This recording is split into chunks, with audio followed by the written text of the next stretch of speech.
everyone, welcome back to the channel. This is Candid Conversations with two professional photographers, and this is now episode 6.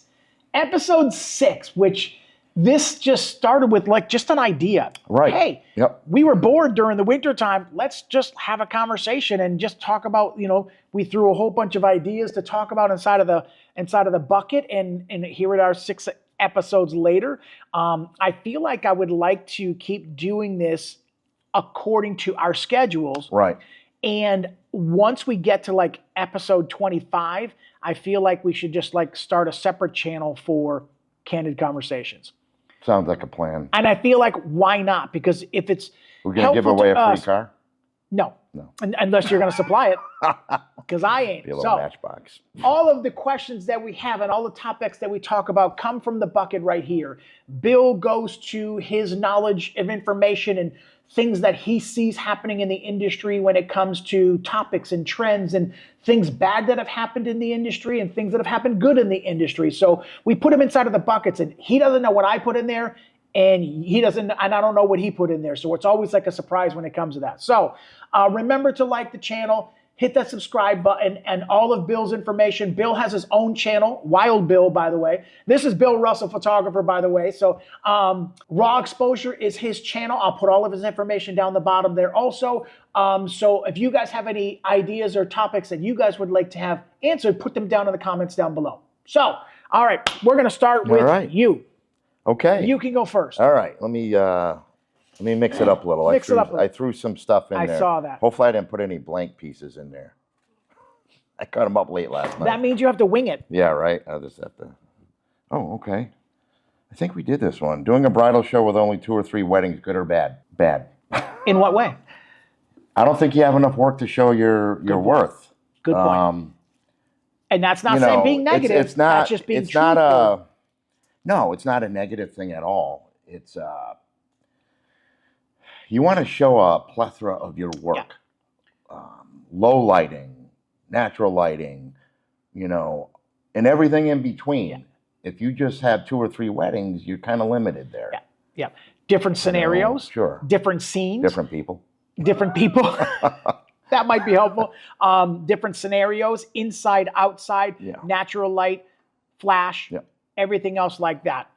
And the more experience you get with weddings, the more you're going to have an opportunity to build your portfolio so that it will look better for you in the long run. Yeah, and I think in the aspect of a bridal show, like people want to see more. Yep. It's like going to a parade with one float. Yep. Great point. Like, you know what I mean? Great point. Doesn't make sense. And you've got 75 people looking for the same vendor. Right. And it's like there's no variety to your selection and portfolio. Yeah, I mean, that's pretty simple. All right, my turn. Yeah. All right, mix it up. We're going to pick from the bottom. All right. I think we talked about this one also, but I feel like it's something that people, a wedding couple will have no idea what this is. This is what separates professional from amateur. For weddings, I'm going to take weddings out of it. For all clientele work, okay, JPEG or RAW? I shoot RAW all the time. All the time. 100%. The only way I would not shoot RAW. Great point. There is a scenario. Go ahead. And if I'm working for a newspaper and they need the stuff like now, a lot of auto racing, they do that. A lot of sports, they do that. But if I'm being paid by a client, and I don't have to produce that ASAP, like it's going to be a RAW photo. Yeah. And I feel like if I can just piggyback off of that, JPEG could be acceptable as a backup in case just something screwy happened. I have 2 card slots. Yep. You have 2 card slots. I redundantly do the same to both. Yeah. But I could set it up where it's RAW to one and JPEG to the other. So the JPEG can go right to the editor, kind of thing. Your camera will shoot faster in burst mode in a JPEG file. It will load, it won't buffer, and so on and so forth. So if I was playing, if I was doing sports of some sort, RAW is always going to be ideal. But if somebody is doing like a dunk contest of some sort, I probably would shoot JPEG just in high bursts, just so I can get the whole thing going all the way up and a dunk. See, my camera shoots 120 frames a second JPEG or 30 raw photos. Right? So compressed or uncompressed doesn't matter. It doesn't matter. So even on a dunk, I can get it. Yeah, you can. The only time that's difficult is like, say, where a baseball, you want to hit hit the bat. Where Great point. You know, it's 80-mile-an-hour pitch. Yeah. So there's a scenario where JPEG would be okay. Right. Client work, not. Hell no. Raw, that where you can get it right in camera anyway, so you don't have to rely on raw photos and bringing things back. But you can bring out dynamic range in RAW. 100%. In JPEG, you're not. You're stuck with your base white balance, and there's really hard to tweak that. Yeah. And with a RAW one, you can tweak all of the things. So I feel like that's a really good scenario. You look at a RAW as a digital negative. Yep. That's what they are. Yep. All right, your turn. All right. How do you deal with an intoxicated person at a bridal party or an intoxicated guest? Now, be careful how you answer this, because I know what Wild Bill would do. I'm asking professional Bill. Yeah. How would you handle that situation? I guess I would go right to the bride or groom. Say, look, Johnny's had a little bit too much to drink. Take care of it. You know, so I don't have to. You and I just did a wedding. Yeah. You and I just did a wedding. It's funny to a point. I know. But it was 1 o'clock in the afternoon, and one of the groomsmen was already drunk, and he could, and you were doing the second shooting, so you were doing the groom's photos together, and Bill is like, hey, okay, we're gonna line you guys up, laughing, talking. I'm gonna have you guys walking towards me, and he couldn't even walk straight. This guy took a hard right. Even during the ceremony, we watched him walk in. Yeah. And he's leaning up against the person next to him. Yeah, they had to hold him up. I do agree with you. I feel like addressing the bride and groom. You don't make a big deal, big production. Saying, hey, by the way, you guys either need to, keep an eye on him, or because if he makes a scene, they're not going to remember your wedding except for what happened on that. You're right. So address the bride and groom right away. Now, let's flip the side of that. We have a person that has been drinking, and now they're being compliant with all of the pictures, which is, if they were not, then that's an issue. But now they're just being fresh and rude to other vendors and or other people. How would you handle that? You want my old way I'd handle it, or the new way? We're going to stick to the professional side, yes. I would, again, go to the bride and groom and say, I would remind them that it is in their contract, and it should be in your contract. That's there's rules. So just especially if it's going to hinder the professionalism of it's going to hinder their job. If he's constantly harassing the DJ about playing songs, and he's leaning all over the equipment, and he's got a beer in his hand, and then he's coming to us, oh, come over here and take this picture, come over here and take this picture. There's a certain line where you need to tell the bride and groom, like, hey, you need to talk to him, because I can't do my job without this being in this situation. And I guarantee you they will handle it. Yeah. They will take care of it. They will. All right. Yeah. All right, my turn. All right. Yeah, I can tell it's mine. Balancing art and business in photography. I'll start with this one only because I just had this thought, and I wanted to talk to you about this also. I had a bride the other day reach out to me, and I'm finding a lot of wedding couples are going straight to social media. I don't have a problem with that. I'm well represented on social media. Google reports are there, Google reviews are there. So I'm not worried about what they're going to find. I asked her how she found me, and it was word of mouth from somebody else. Then she went to Google, then she went to social media. Okay. But 3 other people were mentioned with my name also, so she Googled all 3 of us. She said one person I absolutely was disgusted with, because when I went to their page, it was all puppies. And I was like, well, maybe you found the wrong page then. It was like, no, so-and-so's photography, and it was all puppies. And as I was like, well, wait a minute. I was like, well, did you find the wedding page? She goes, I couldn't find it. Yeah. professionally wise, if it's great to have other niches and fun hobby things to do. And I want to talk about the art and business. Mhm. Okay. I love taking pictures of nature, but I'm not putting it on my wedding page. I love going to the park and taking pictures of sports, but I'm not putting it on my wedding page. Right. Okay. Should you have separate pages and separate businesses? And I feel like this is a yes and no answer, because yes, you should keep your wedding separate from your puppies. Or your personal. Right. Because stuff. my business and my personal page is connected. Because, They are. Because they want to see you're still a human being and you like going on trips and you Exactly. like pizza and things like that. They know that you're human. Right. But she was like, why would I absolutely look into a photographer when the first things that come up is puppy photos? Absolutely. It was a hard no. So I was like, I'm done. That person just lost all qualification, even though 3 people recommended them. I saw nothing that was related to what I was looking to. I'm smiling because I saw something last night, and we'll get into it. Okay, so it's the art and business together. I Right. feel like if you have other niches you want to photograph and you have other avenues of revenue, Right. which is great. If a bride is coming to your website and you're showing nothing but real estate photos, Yeah. and then at the bottom of the page, there's a bridal photo of some sort, Right. they're going to get lost in the beginning part of that saying, okay, what's more important to that person, real estate or weddings?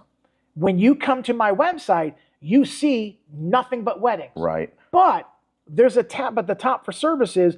I also do high school senior and I also do maternity. But what are you looking at?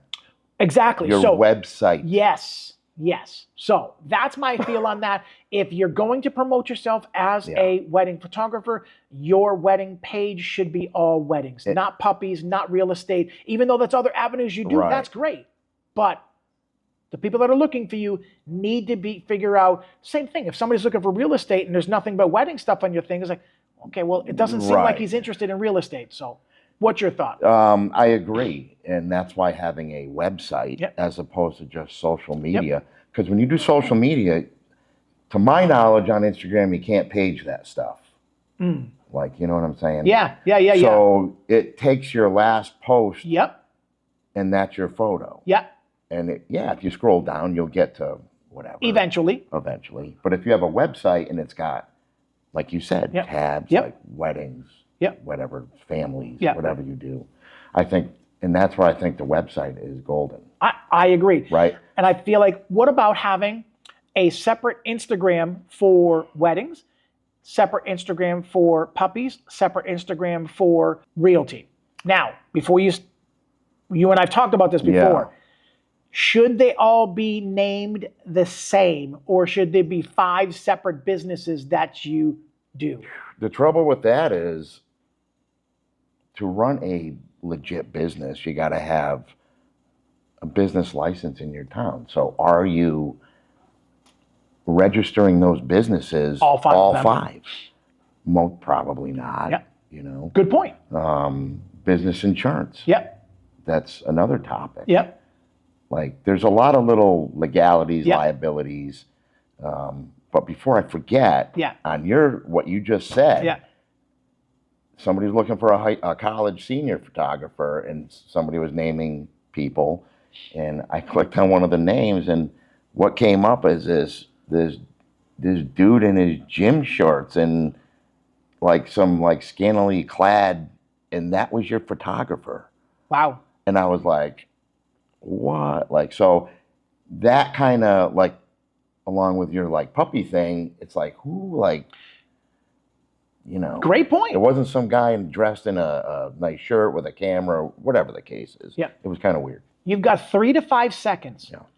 3 to 5 seconds to make a connection with this couple via your work or not. They're either going to say, wow, that is great work, Ron. This is the guy that I want to work with. I need to find out how much this guy is going to be. Or puppies, real estate, high school senior. And, there's a wedding photo. There's a wedding photo right there. Right. You just lost them. Right. You just lost them. Because how long are they going to scroll down your Instagram? Not long.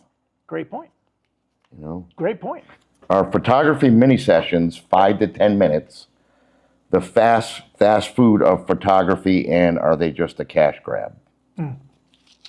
I'm 50-50 on that. Yeah. Me too. I will do mini sessions based on season, meaning Christmas time, I'll do them. I don't do them for Easter because I don't do Easter bunny or anything like that. I don't do Valentine's ones. I'm okay with, because it does generate money. And it can be done in the off season, kind of thing like that. It is a way to keep your name and your brand relevant on social media by posting what you post. So I'm 50-50 about them. Me too. I mean, you do not get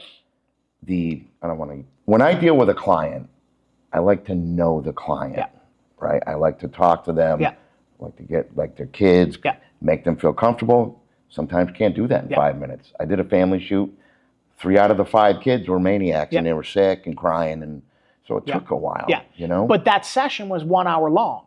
Right. I do 1 hour sessions for family sessions, and my high school seniors are a little bit more than an hour also. And I feel like I would rather do 5, 6, 7 1 hour sessions than 15, 20-minute sessions. I feel quality could that's a good possibly suffer because they're not, how many backgrounds they getting? One You're or just two? mass producing. Yeah. It's No, in that time, you're getting one. You know, it's like. Unless you're outside and you turn this way. Right. Unless you go outside and turn this way. That's it. That's it. That's it. You know, and I see a lot of newer photographers, which is fine. That's how they're starting. Yep. But they're charging an exorbitant amount of money and they're ripping these, for 10 photos. Like, come on. Yeah. You know, I just feel you're not, you know, when you're new like that, take your time, slow down, and develop your craft. Yeah. Don't just go out there. And for me, when I see that's a cash grab only. Yeah. That is a really good point. And I feel like that's good advice also, is just, it isn't an easy way to make good money, but the people that are coming are just looking for 10 photos and then they're going home. Well, I'll sell them more if they want to do that. Realistically, how many pictures are you actually taking in a 20-minute session that are different? Okay? You've got 20 minutes before the next person shows up, and they're all going to be facing the same way. Some kids in, some kids out, parents in, parents out, kids in, parents out, and do all that, and they only get 10 photos. Right. Okay, I get the philosophy because you always want them to spend more and buy more. But in 20 minutes, you have to have enough pictures that are going to be different in order for them to want to buy something. 100%. Yeah. So if you're facing the same direction and you don't turn in another direction to get a different background while you're outside, then that might be where you're going to be limited on doing that. And I don't want to have that feeling like, oh my God, like I want to give people their money's worth. Yes. I want to give you your money's worth. I don't want to sit there and say, oh, it's $100 dollars or whatever it is. Oh, next. Nah, I don't work that way. And it's usually the average, I want to say, is like $250 for 10 files. And you're done in 20 minutes. It's a very quick way. Now, I do see the parents' side of this. My kid is not going to sit for that long for 1 hour, so we need to do. I completely get that. There's a market for it. There is a niche for it. You will not develop your posing skills in a 20-minute session. No way. Right. And if you make a guy not look like a guy and not make him look masculine, you will lose that client. He will never come back to you again. I've had a mother reach out to me and that's why she picked me. I remember that. Was that a high school senior? Yes. I remember that. She picked you specifically for that. She didn't want her you know, and it's all, I'm not like, she didn't want her son sitting in a bouquet of flowers or with flowers or with just, she wanted to make him like the way he should. This is their high school senior session. And I see that often from a lot of people. I'm not going to name names, but I get it. That kid ain't going to like those. I get it. Was that yours or mine? I think I pulled that out. Okay. Yeah. Oh, I've been doing bold font, so. All right. The art of storytelling through photography. I will be honest with you. That was one of my biggest struggles when I first started. Me too. Because I feel like as a guy, I did not know how to tell stories through my photography. In the beginning, my posing was very weak in the beginning. This is, you and I have talked about this before. We're talking about years of sessions before we got to the level that we felt comfortable to start doing weddings. Right. You got one, you can do 25 high school seniors, you could do 25 family sessions and learn your way all through that. If it rains, you just reschedule. Weddings, you don't. No, you don't. You don't. So one of my struggles was learning how to storytell through photography. And that had a lot to do with premeditating certain things that I needed to photograph in order to tell the story of the bride getting ready with the hair and makeup. And then that led right to her getting into her dress, or her standing there holding out the dress first. And then a shot of her getting into the dress. And then a shot of her zipping up the dress. That's storytelling at the simplest level. Right. And I think when people first start, that's, I think, common. Yeah. I mean, I had the same thing. Yeah. Same thing. Yeah. You know, where I was jumping around when I was brand new. Yeah. Yeah, because it is different. Yeah, it's different than photographing racing or a hockey game. Right. Or, you know, the ball comes up and down the court 85,000 times, you know? If you don't get it the first time, you'll get a better shot the next time. You know what I mean? Yeah. It don't happen on weddings. No, it's a one shot. You miss that first kiss. Yeah, you're done. You miss that first kiss. Yeah. Yeah, it is. That's, and a lot of people, I don't think they take that into consideration. Yeah. You know? Well, they got a new camera. Yeah. I did one wedding as a friend. I'm just going to start charging for weddings now. And then you don't have the full concept of how a wedding flows. Of a timeline type thing. Anticipation. You have no idea what it's like to anticipation. As you're sitting as a guest, you know something else is coming up. Right. But as a photographer, you have to anticipate and be in the right spot for that moment to happen. Yep. And anticipation is in my opinion, a talent that is always evolving. Yeah, I don't think you ever master. I don't think you ever master that. I agree. A wedding outside is not the same as a wedding in a church. You'll never master. Like in my opinion, you will never master photography. Yeah. Because you just there's always something more to learn. There's always something more to learn and to build on and do better or do differently. Do you look at your stuff after and say, I wish I did things different? I have gone back to my weddings. I've been doing weddings for 17 years. I have gone back to my earlier stuff. And thankfully, I've seen growth in my photography. Yeah, but I'm saying, like, if you say you look at a wedding that you just did and say, oh, shoot, maybe next time I'm going to do maybe try this angle different. Great point. Yeah, I am a perfectionist. And I feel like sometimes as I'm looking at my work, especially when I'm editing, I was like, oh, if I didn't see that exit sign right above their head when I would have done something differently. I'm like that all the time. And I feel like... that's a good thing, though. It is. It is. But it slows you down, too. Yeah. Yeah. But you have to. There's a hustle and bustle about the day that get the moment first, and then I worry about afterwards what I would have done differently. As long as I get the moment, the bride and groom is not going to care that the exit sign's above their head, which you can always take out anyways. Right. But they care about the moments. Right. Did you get that first kiss? Did you get that spin and dip? I see these clips on probably Instagram or TikTok or something like that as you're going through and you see this beautiful moment with this wave come crashing against the rocks and you see this big spray like this and they show the shot of the photographer and he's changing his battery. He's changing his battery or he's the lens cap or something like that. I see that stuff all the time. And to me, like that would be like my biggest fear. Yeah. But I mean, I do the same thing when I play hockey, right? I come back and I analyze stuff. That's just how I am. Yeah. Hey, next time maybe I got to do this different, or I think that's a good thing to do. Yeah, it is. It is. I don't want to. Because you're not going to grow if you don't do that. There is a fine line between cutting somebody up in criticism. Okay, there's a constructive criticism. I know that there's holes in my game when it comes to photography where somebody else wouldn't have done it that way. But that's everybody.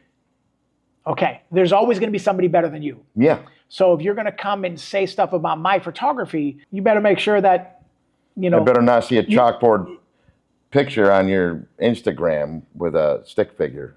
So, and I feel like constructive criticism is good, and I think it's important.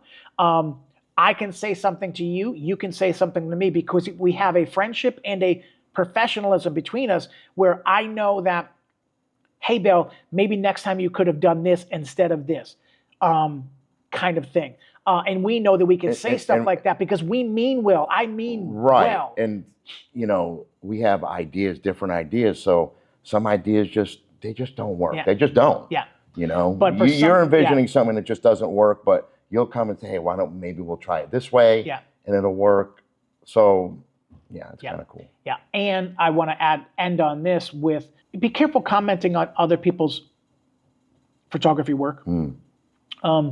You might mean well, but if you don't even know the person and they're like a completely different state, don't comment and saying, I would have done this differently. I would have done this. You see that on social media. You do. And you need a really thick skin when you on social media, because some people mean well, but they're using words in context and text with no tone behind it. Right. So it comes off as being like, oh, I would have done this differently. Yeah. Well, you weren't there. I couldn't move 3 feet to the right because there was a chair there. Whatever, So, I wouldn't have posted that picture because that person's face is, their eyes are closed. Well, you can't. It's about the bride and groom. Look, I was a cop for many years. People criticize you on everything. Yes. Great point. Way worse than what. All right, your turn. Photographers in the proper attire for the event. Dress to impress or stay low key? I wrote that one. I knew you did. So what do you think? I already know your answer because we work together. I know. You dress to impress. Yeah. Maybe I shouldn't say it that way. You dress professional. Yeah, to not stand out, like, to impress somebody. Right. That's not what I mean. I mean, you dress professionally. Yes. For you and I, shirt, tie, vest, dress pants, comfortable shoes for me because I got a broken foot, but we are dressed very, very professionally. Now, there used to be a thing back in the day where professional vendors, like 12 years ago. You gotta wear all black, right, or something? All black, and they had to have name tags. Yeah. And I don't wear logos on my clothes. Right. I do know a couple of people that do that, and if I ever change my shirt, it's towards the reception part of the night when I've got an hour left. Yeah. And everybody's loosey-goosey anyway, so they're not going to care that I'm wearing a branded shirt. Right. I do not wear my branded stuff during the wedding. The only thing, I don't wear my branded stuff during the wedding. Okay. I feel like that's a professional thing to do. Almost. Well, Bill and I, we always wear some sort of logo on our clothes. Not at a wedding. Right. When we are going out, we're doing networking, we're showing up at events and stuff like that. You and I are always wearing logoed clothes in a casual setting. Right. Okay.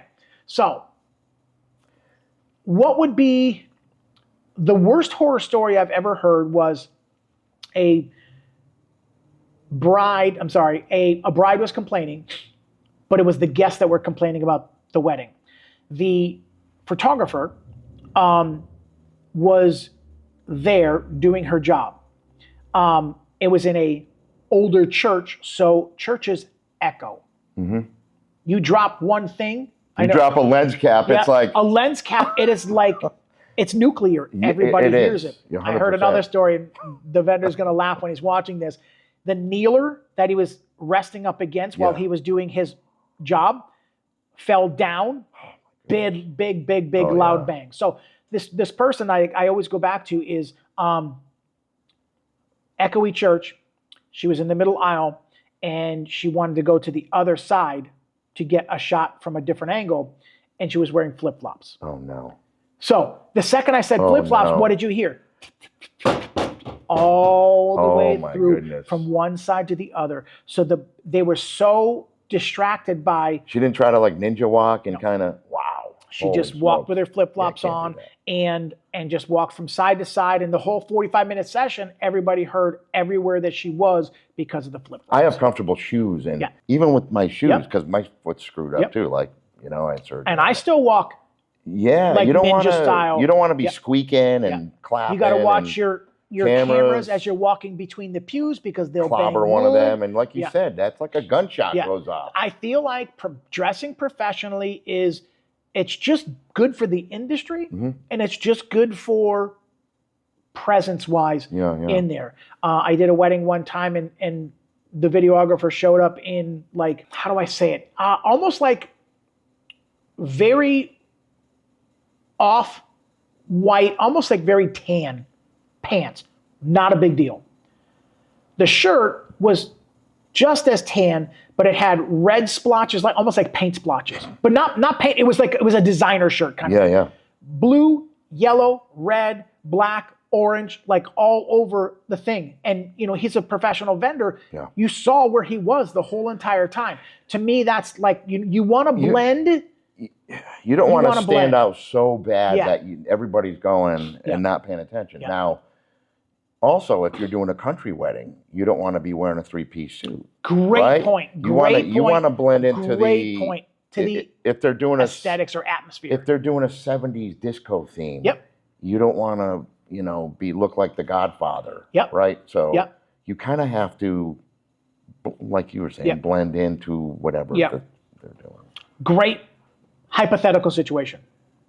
Backyard, under a tent, ceremony, cowboy we've both boots. done those. Yep, cowboy boots and jeans, and they are all wearing flannel shirts. I think that's awesome to customize your wedding to exactly how you want it. I was not showing up in my pants, my dress pants, Your and vest my and all that vest and stuff, everything no. else like that. That is an exception Right. to where you are. Right. That is an exception. So I just wore a solid colored shirt, untucked, and it was almost like a flannel style, but not the same color flannel as them. But everybody else was dressed Western also. There is an exception to the rule. You want to be like a CIA Yeah. agent, a Yeah. field agent. You want to blend in. Yeah. You don't want to stand out. Yeah. Now I've got a wedding this year that's going to be a vintage Cool. Roaring 20s. Oh, that's cool. And it's going to be black tire only. Yeah. So I got to get myself a tux. Yeah. And this will be the exception where I'm going to actually be there, and everybody else, it's mandatory. They all have to dress black tie That is cool. or Victorian. Yep. Meaning the dresses and the hair and the makeup and the way the hair was done in the 20s and the sleeves that go up to this, almost like a Roaring 20s style kind of thing. That's like neat. Can't wait for that. Yeah. There's exceptions to that. All right. Was that you or me? That was me. That was me. All right. We're going to do one more here. All right. This one's Bill's. I could tell because it's got the bold font there. Bold. So I can see it. Yes. New photographers 3 years and under using a camera, bidding on jobs outside the scope of their true skill. Wow. Good or bad?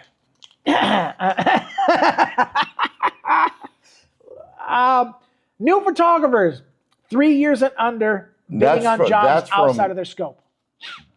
You go buy the camera or get it shipped to you, whatever. You just start day one, right? And now you go 3 years in. Now you start bidding, oh, I can do real estate, I can do weddings, I can do this, I can do that. Is that good or bad? I'm going to say it's going to be, if you get it, hopefully it's good for you. If you don't, it's going to be bad for them. It's going to be bad for the client. I agree. Now, does that mean every time you're not bidding on things that are bigger jobs than what you're used to? No, that's not what we're saying. I attribute that to me showing up to say, yeah, I can fix your Porsche, and I show up with a bunch of adjustable wrenches. The right tool for the right mechanic for the right job. I don't have the knowledge or the tools yet to do that job. Yeah. Not to say you can't do a simple job. Correct. Right? But I think there's so much to learn in this industry, and we've spoken about this. Know your limits. There's a learning curve. Know your limits. Yeah. If there's a bride saying, oh my God, my wedding's October 5th at Ariana. That is a castle. That is like probably one of the most elaborate wedding venues in Connecticut. It's beautifully aesthetically with stairs coming down, and you've only done 2 weddings. So what do you think you're going to be like when you go into that place as being new? Like, say you got 2 years, right?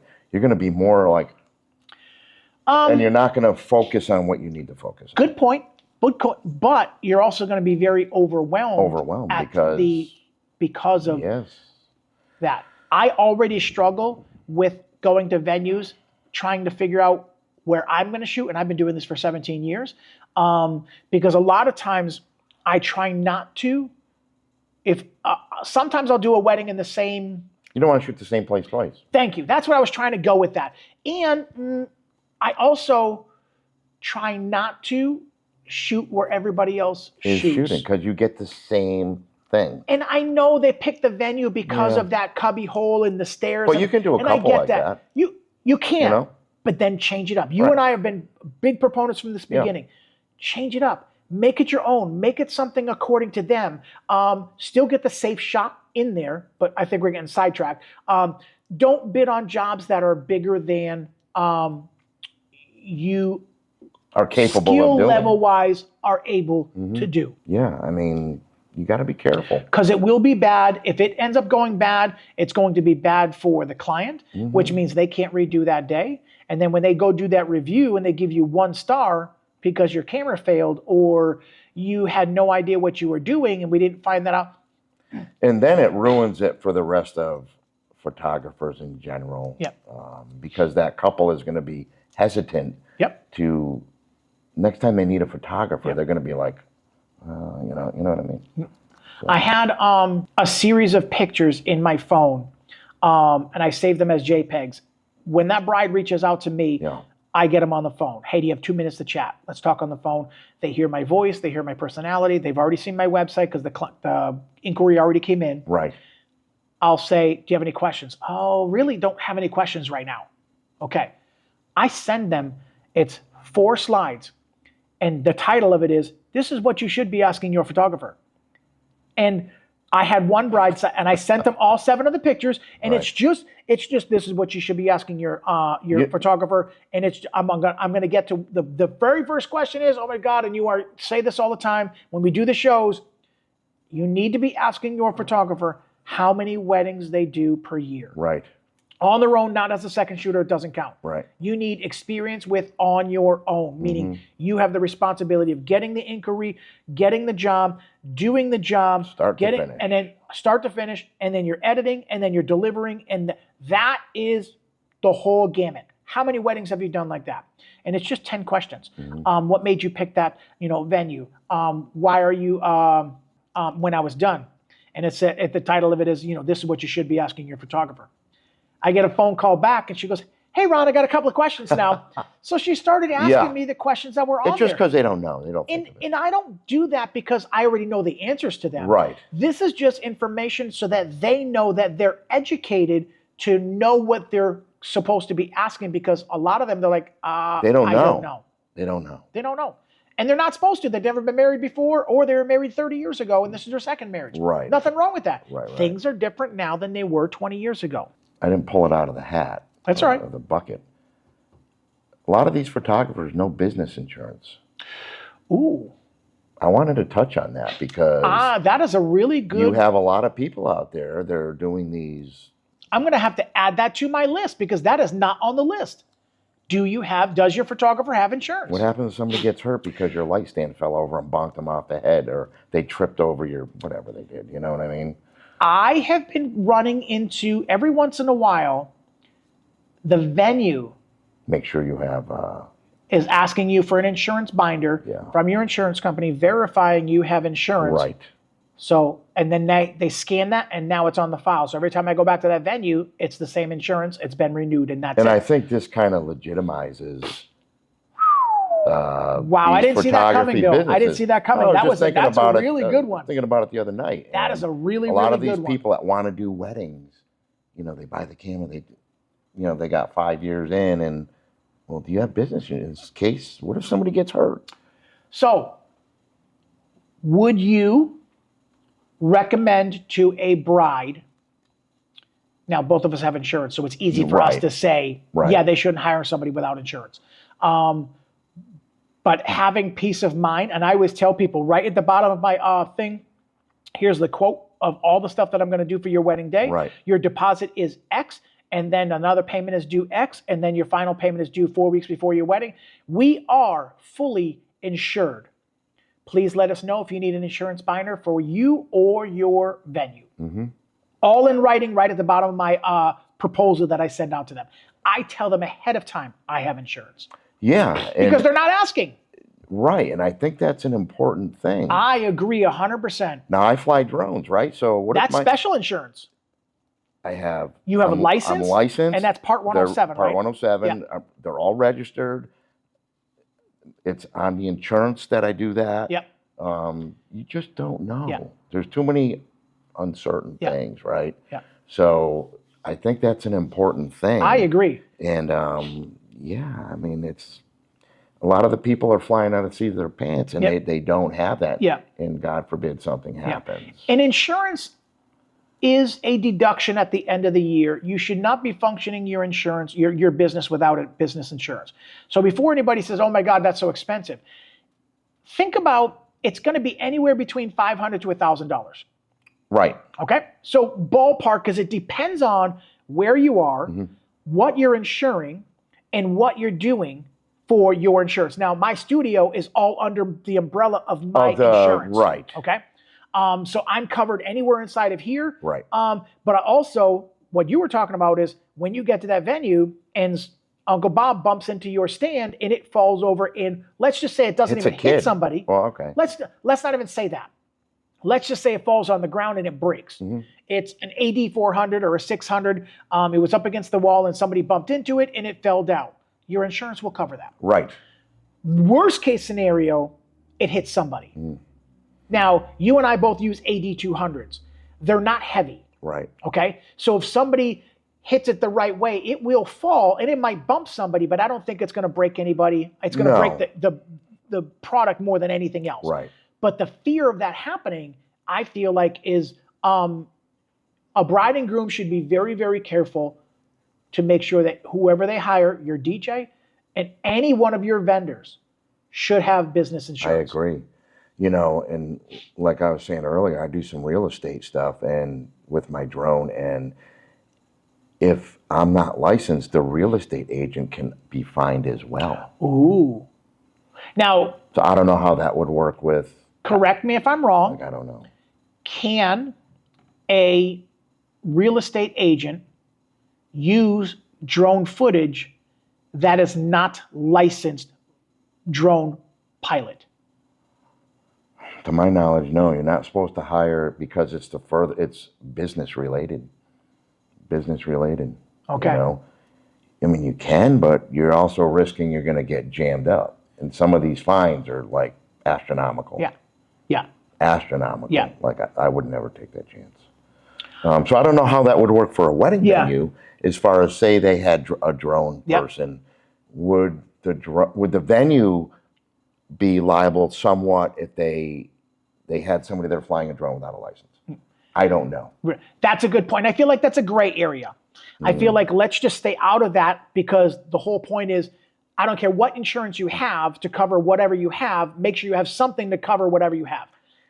I always play devil's advocate, and I'd rather just spend the time and money and get what I need to get. So you're covered. That way there's no peace question. of mind, and the bride and groom will feel better also. Yes. There's also some weddings that I've done, and you were there also at this particular wedding. Somebody was flying a drone, and they're flying. I'm getting one. There is a noise Yeah. that comes along with drone footage. Yes. Okay. There's software that can take the buzzing sound out of the footage, products that can take the drone sound out of it, but the guests still can hear the buzzing of this. So, or what do? They do this. Bill, I was just going to say, if somebody's not doing it right and the drone operator's just getting their footage that they need, but what it does is it does cause people to just do this, and they're not focusing on the bride and groom getting their first kiss. So, or when they're walking down the aisle, right? Yeah. And all the guests are they're looking here, and now you. I think it's a great add-on. I'm not poo-pooing drone footage during a wedding, but brides and grooms really need to be educated that there is a noise that comes along with that, which means if there's a noise, there's a distraction. If there's a distraction, it's going to be more people looking this way and not looking at the wedding. Now, some of the drones, like the one I have that has got a couple cameras, I can go far away and zoom in so that noise is less. Perfect. You know, and you're also a little bit more obscured also. Right. It's not like you're right behind, 30 feet above the bride and groom as they're coming down, because that's, so there's a right way and a wrong way to, I don't even know how we got subject. I don't know. We went from business insurance. Yes. You should get it. Yes. I think you should have it. I think it's absolutely important. And it covers wedding everybody. couples should be asking every single one of their vendors, do you have insurance? Yeah. I want to see a binder. Yeah. And don't just be one of those people that say, I have insurance, or I have experience, or I do 15 weddings, or I did 15 weddings last year and you really only did 2. Look, I'm from Missouri. You got to show me. Show me state. Got it. But so, like, yeah. You know, I think I just wanted to touch on that because I thought it was important. And I feel like maybe we'll put that back into the bucket and come up with some stories that have happened where you needed to utilize the insurance in some way. And insurance is only meant, you don't want to use it. No. But if something happens, you have it. Right. It's like having car insurance. Yeah. You don't want to use it. No. Health insurance, you don't want to use it. Right. You just know that if something happens, you're covered. Right. Brides and grooms need to be covered. Agreed. Yeah. All right. Anything else? I got a lot of stuff, but Yeah. We're going to save it for the next one. This is Candid Conversations with 2 professional photographers. This is episode number 6. And we're just going to keep going. We're just going to keep backing, try and do this every week and just kind of give more information. So if you have any questions or topics you want to talk about, put them down in the comments down below. Remember to like and subscribe. Bill's information is going to be down below if you're looking for a photographer, and his raw exposure channel is going to be in there also. Any questions, let us know. Looking forward to you. And remember to smile more, because it sure does hurt less. Peace.